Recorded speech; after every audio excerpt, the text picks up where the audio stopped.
خیرکم من تعلم القرآن وعلمہ، تم میں سے بہترین شخص وہ ہے جو قرآن سیکھے اور سکھائے۔ اہدنا الصراط المستقیم، ہمیں سیدھی اور سچی راہ دکھا۔ السلام علیکم ورحمۃ اللہ وبرکاتہ، اہلا وسہلا مرحبا۔ دوستو، آج کچھ دنوں کے بعد، غالباً 13 دنوں کے بعد آپ کے سامنے درس قرآن پیش کر رہا ہوں۔ اس کے لیے میں معذرت خواہ ہوں، کچھ طبیعت وغیرہ خراب تھی، کچھ مشغولیت تھی۔ بس دعا کیجیے کہ میں ہر 1 یا 2 دن کے بعد درس قرآن پیش کرتا رہوں۔ میرا بھی دل نہیں لگ رہا تھا، درس قرآن پیش نہیں کر رہا تھا، اس لیے کہ قرآن کا مطالعہ چھوٹا ہوا تھا۔ باہر کے آج میں آپ لوگوں کے سامنے آیت نمبر 71 سے لے کر کے مجھے لگتا ہے کہ 81 یا 82 تک میں نے تلاوت کیا ہے۔ ان آیات میں اگرچہ حضرت یونس، سورہ یونس ہے اور یونس علیہ السلام سے متعلق ہے، لیکن ضمنی طور پہ حضرت نوح علیہ السلام کا بھی تذکرہ ہے، اور حضرت موسیٰ علیہ السلام اور ہارون کا بھی تذکرہ ہے، اور وہ سانپ کا بھی تذکرہ ہے۔ اسے بہت مشہور طریقے سے ہم لوگ تقاریر وغیرہ میں سنتے رہتے ہیں۔ تو آئیے میں آپ کے سامنے تلاوت کرتا ہوں۔ اعوذ باللہ من الشیطان الرجیم، بسم اللہ الرحمن الرحیم۔ وَاتْلُ عَلَيْهِمْ نَبَأَ نُوحٍ إِذْ قَالَ لِقَوْمِهِ يَا قَوْمِ إِنْ كَانَ كَبُرَ عَلَيْكُمْ مَقَامِي وَتَذْكِيرِي بِآيَاتِ اللَّهِ فَعَلَى اللَّهِ تَوَكَّلْتُ فَأَجْمِعُوا أَمْرَكُمْ وَشُرَكَاءَكُمْ ثُمَّ لَا يَكُنْ أَمْرُكُمْ عَلَيْكُمْ غُمَّةً ثُمَّ اقْضُوا إِلَيَّ وَلَا تُنْظِرُونِ فَإِن تَوَلَّيْتُمْ فَمَا سَأَلْتُكُمْ مِنْ أَجْرٍ إِنْ أَجْرِيَ إِلَّا عَلَى اللَّهِ وَأُمِرْتُ أَنْ أَكُونَ مِنَ الْمُسْلِمِينَ فَكَذَّبُوهُ فَنَجَّيْنَاهُ وَمَن مَّعَهُ فِي الْفُلْكِ وَجَعَلْنَاهُمْ خَلَائِفَ وَأَغْرَقْنَا الَّذِينَ كَذَّبُوا بِآيَاتِنَا فَانظُرْ كَيْفَ كَانَ عَاقِبَةُ الْمُنذِرِينَ۔ ترجمہ دیکھتے ہیں۔ اور ان کو نوح علیہ السلام کا حال سناؤ، جبکہ اس نے اپنی قوم سے کہا کہ اے میری قوم، اگر میرا کھڑا ہونا اور اللہ کی آیتوں سے نصیحت کرنا تم کو گرا ہو گیا ہے تو میں نے اللہ پر بھروسہ کیا، تم اپنا متفقہ فیصلہ کر لو اور اپنے شریکوں کو بھی ساتھ لے لو، تم کو اپنے فیصلے میں کوئی شبہ باقی نہ رہے، پھر تم لوگ میرے ساتھ جو کچھ کرنا چاہتے ہو کر گزرو اور مجھ کو مہلت نہ دو۔ اگر تم اعراض کرو گے تو میں نے تم سے کوئی مزدوری نہیں مانگی ہے، میری مزدوری تو اللہ کے ذمہ ہے، اور مجھ کو حکم دیا گیا ہے کہ میں فرما برداروں میں سے ہوں۔ پھر انہوں نے اس کو جھٹلا دیا تو ہم نے نوح کو اور جو لوگ اس کے ساتھ کشتی میں تھے نجات دی، اور ان کو جانشین بنایا، ان لوگوں کو غرق کر دیا جنہوں نے ہماری نشانیوں کو جھٹلایا تھا۔ دیکھو کہ کیا انجام ہوا ان کا جن کو ڈرایا گیا تھا۔ آئیے تفسیر دیکھتے ہیں۔ حضرت نوح علیہ السلام قدیم ترین زمانے کے رسول ہیں۔ وہ جب تک خاموش تھے قوم ان کی عزت کرتی رہی، مگر جب آپ حق کے داعی بن کر کھڑے ہوئے اور لوگوں کو بتانے لگے کہ ایسا کرو اور ویسا نہ کرو تو وہ قوم کی نظر میں ایک ناپسندیدہ شخص بن گئے، یہاں تک کہ قوم نے اعلان کر دیا کہ تم اپنی تبلیغ و نصیحت سے باز آؤ ورنہ ہم تم کو اپنی زمین میں نہیں رہنے دیں گے۔ حضرت نوح علیہ السلام نے کہا کہ تم لوگ میرے معاملے میں ایک انسان کا معاملہ سمجھتے ہو، اس لیے ایسا کہہ رہے ہو، مگر یہ معاملہ خدا کا معاملہ ہے، مجھ سے لڑنے کے لیے تم کو خدا سے لڑنا پڑے گا۔ تم کو اگر یقین نہ ہو تو تم اس طرح تجربہ کر سکتے ہو کہ اپنے ساتھیوں اور شریکوں کو ملا کر میرے خلاف کوئی متفقہ منصوبہ بناؤ اور اپنی تمام طاقت کے ساتھ اس کی تعمیل کر گزرو۔ تم دیکھو گے کہ میرے مقابلے میں تمہارا ہر منصوبہ ناکام ہے۔ موجودہ دنیا میں داعی حق کی صداقت کو جانچنے کا معیار یہ ہے کہ وہ ہر حال میں اپنا کام پورا کر کے رہتا ہے، کوئی بھی اس کو زیر کرنے میں کامیاب نہیں ہوتا۔ جو شخص خدا کی طرف سے حق کی دعوت کو لے کر خدا کی طرف سے حق کی دعوت لے کر اٹھے وہ ہمیشہ نشانی یعنی دلیل کے زور پر اٹھتا ہے۔ دلیل چونکہ ایک ذہنی چیز ہے، اس لیے ظاہر پسند انسان اس کی عظمت کو نہیں سمجھ پاتا۔ وہ ذہنی طور پر لاجواب ہونے کے باوجود اس کے آگے جھکنے سے انکار کر دیتا ہے۔ حق کے داعی کو جن آداب دعوت کا لازمی طور پر لحاظ کرنا ہے، بہت غور سے میں اپنے لیے بھی کہہ رہا ہوں، اور جو لوگ حق کی بات کرتے ہیں یعنی قرآن و حدیث کی بات کرتے ہیں ان سے متعلق بھی ہے۔ حق کے داعی کو جن آداب دعوت کا لازمی طور پر لحاظ کرنا ہے ان میں سے ایک یہ ہے کہ داعی اپنے مدعو سے، یعنی جس کے سامنے میں دعوت پیش کر رہا آدمی، داعی اپنے مدعو سے کسی بھی قسم کا معاشی اور مادی مطالبہ نہ کرے، خواہ اس یک طرفہ دستبرداری کی وجہ سے اس کو کتنا ہی نقصان اٹھانا پڑے۔ ایسا کرنا اس لیے ضروری ہے کہ دونوں کے درمیان آخر وقت تک داعی اور مدعو کا تعلق باقی رہے، وہ کسی بھی حال میں قومی حریف اور مادی رقیب کا تعلق نہ بننے پائے۔ آگے بڑھنے سے پہلے میں کہتا ہوں 11 یا 12 مجھے لگتا ہے کہ 13 پارے میں آپ کے سامنے مکمل کر چکا ہوں، اور اللہ کے فضل و کرم سے ہم دوسرے کے سامنے کبھی نہیں کچھ کہا کہ آپ نے میری مدد کیجیے، لیکن اللہ تعالیٰ بے حساب دینے والا ہے نا۔ کہا جاتا ہے خیرکم من تعلم القرآن وعلمہ، جو شخص قرآن کے بعد سیکھتا ہے اور سکھاتا ہے وہ سب سے اچھا انسان ہے۔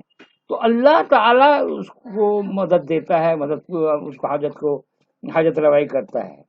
تو داعی کو لالچی نہیں ہونا چاہیے، ہمیشہ ڈیمانڈ نہیں کرتے رہنا چاہیے۔ مدعو اگر خوشحال ہے تو مدعو خود ہی سمجھ لے گا کہ ہمیں کیا کرنا چاہیے۔ اس کو میں پھر پڑھتا ہوں، یہ بالکل میرا پسندیدہ یہ چیپٹر ہے، سمجھ لیجیے، یہ پیراگراف سمجھ لیجیے۔ حق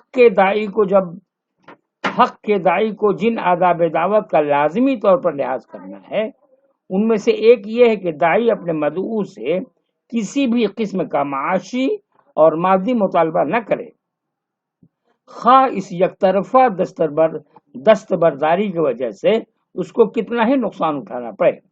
ایسا کرنا اس لیے ضروری ہے کہ دونوں کے درمیان آخر وقت تک داعی اور مدعو کا تعلق باقی رہے، وہ کسی بھی حال میں قومی حریف اور مادی رقیب کا تعلق بننے نہ پائے۔ حضرت نوح علیہ السلام نے جب اتمام حجت کی حد تک پھر میں یہاں پہ پھر ایک بات کہنا چاہتا ہوں، بہت سے ہمارے علماء کرام ہیں جو باہر جاتے ہیں، تبلیغ دین کے لیے بلایا جاتا ہے، اور ہزاروں 10 ہزار 20 ہزار 50 ہزار ایک رات کا لیتے ہیں تقریر کرنے کے لیے۔ جہاز سے آنا ہے، جہاز سے جانا ہے، ذرا بتائیے کیا کر رہے ہیں لوگ؟ اس پہ غور کرنے والی بات ہے۔ جو اس میں ملوث ہے، جو انوالو ہیں، بڑے بڑے مولانا کو لا کے تقریر کرا دیا جائے اور 50 ہزار روپے ایک رات کے دے دیا جائے، ذرا سوچیے، یہ دعوت کا کام نہیں ہو رہا ہے؟ وہ سب اس پہ غور کرنے کی بات ہے۔ آئیے دیکھتے ہیں، حضرت نوح علیہ السلام نے جب اتمام حجت کی حد تک حق کا پیغام پہنچا دیا، پھر بھی ان کی قوم سرکشی پر قائم رہی، تو سرکشوں کو سیلاب میں غرق کر کے زمین ان سے خالی کرا لی گئی، اور مومنین نوح کو موقع دیا گیا کہ وہ زمین کے وارث بن کر اس پر آباد ہوں۔ اسی کو قرآن کی اصطلاح میں خلافت کہا جاتا ہے۔ سیلاب سے پہلے قوم نوح زمین کی خلیفہ بنی ہوئی تھی، سیلاب کے بعد مومنین نوح زمین کے خلیفہ قرار پائے۔ آئیے تلاوت کرتا ہوں۔ ثم بعثنا من بعده رسلا الى قومهم فجاءوهم بالبينات فما كانوا ليؤمنوا بما كذبوا به من قبل كذلك نطبع على قلوب المعتدين۔ پھر ہم نے نوح کے بعد کتنے رسول بھیجے، وہ ان کے پاس کھلی کھلی دلیلیں لے کر آئے، مگر وہ اس پر ایمان لانے والے نہ بنے جس کو پہلے جھٹلا چکے تھے۔ اسی طرح ہم حد سے نکل جانے والوں کے دلوں پر مہر لگا دیتے ہیں۔ تفسیر دیکھیے، اس آیت میں حد سے گزر جانے والا ان لوگوں کو کہا گیا ہے جن کا حال یہ ہوتا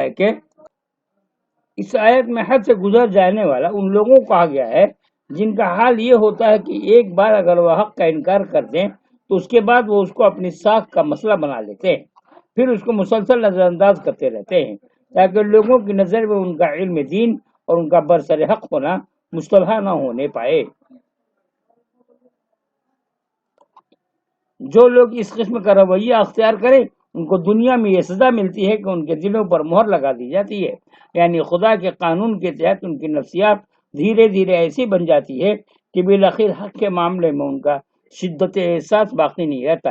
ابتداً ان کے اندر جو تھوڑی سی حساسیت زندہ تھی وہ بالآخر مردہ ہو کر رہ جاتی ہے، وہ اس قابل نہیں رہتے کہ حق اور ناحق کے معاملے میں تڑپیں اور ناحق کو چھوڑ کر حق کو قبول کر لیں۔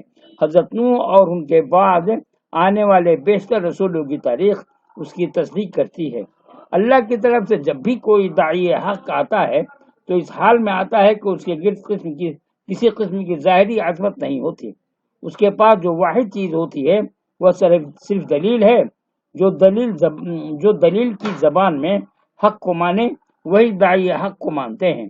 جن لوگوں کا حال یہ ہو کہ دلیل کی زبان انہیں متاثر نہ کر سکے وہ داعی حق کو پہچاننے سے بھی محروم رہتے ہیں اور اس کا ساتھ دینے سے بھی۔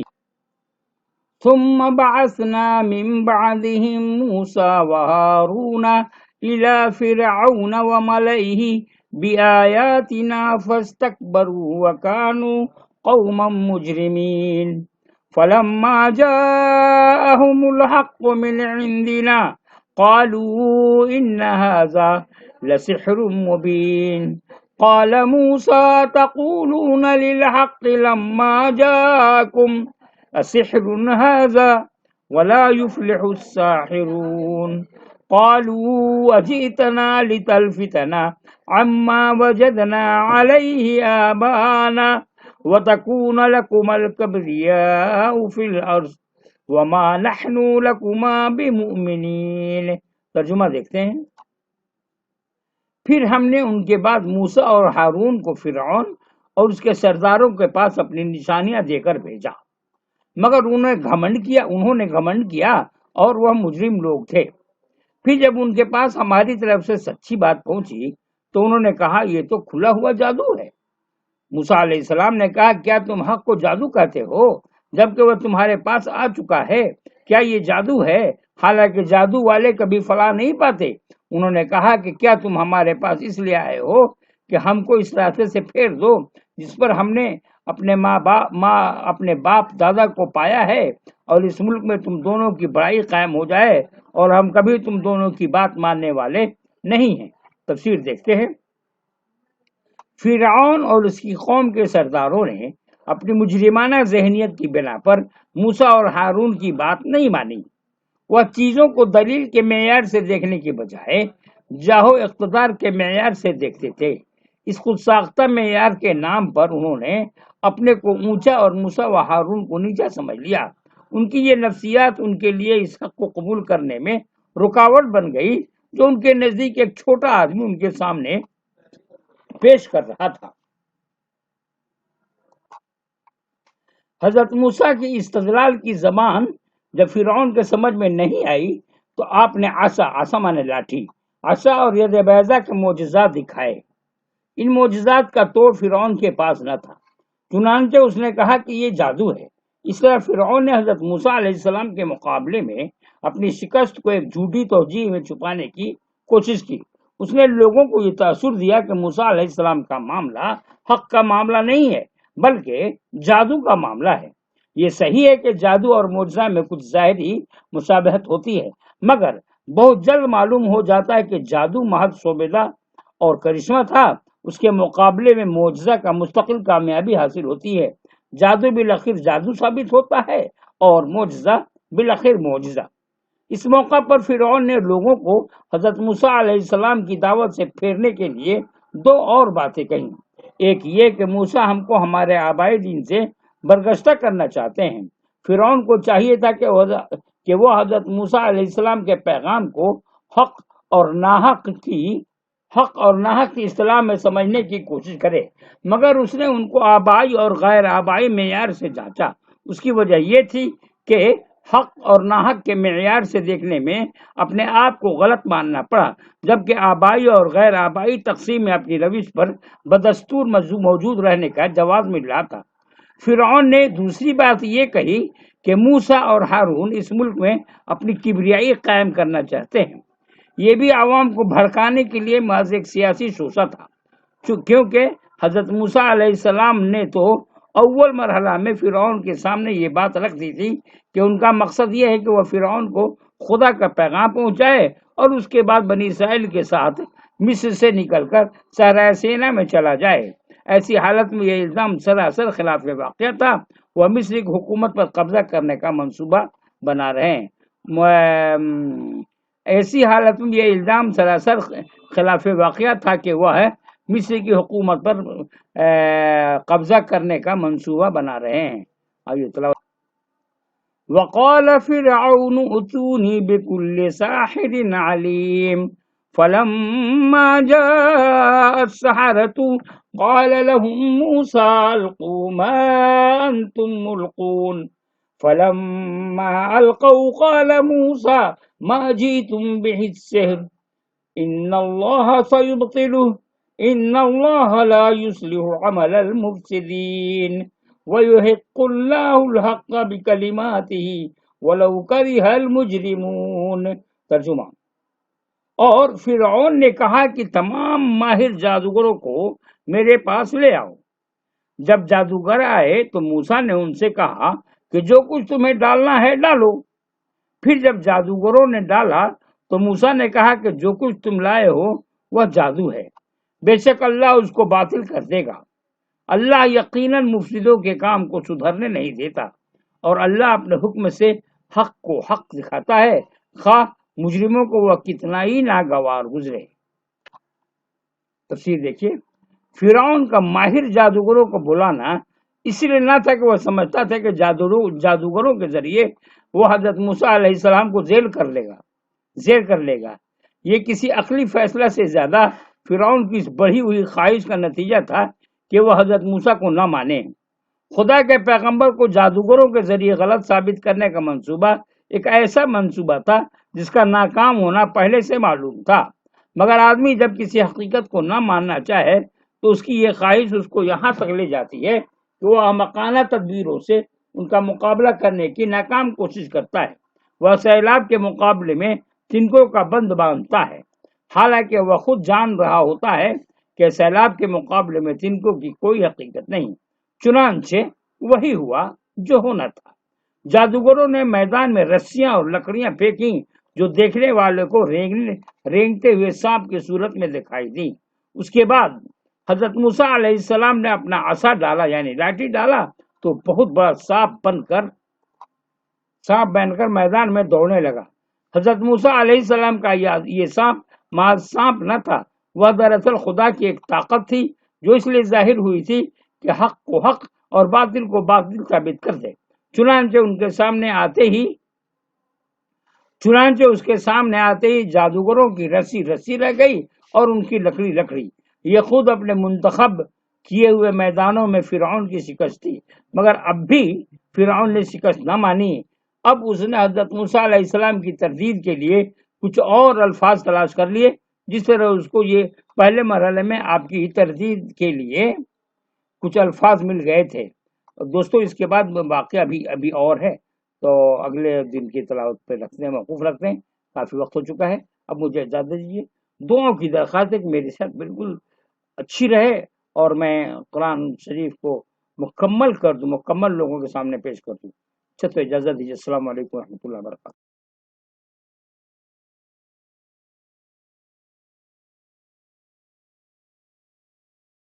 خیرکم من تعلم القرآن وعلمہ، تم میں سے بہترین شخص وہ ہے جو قرآن سیکھے اور سکھائے۔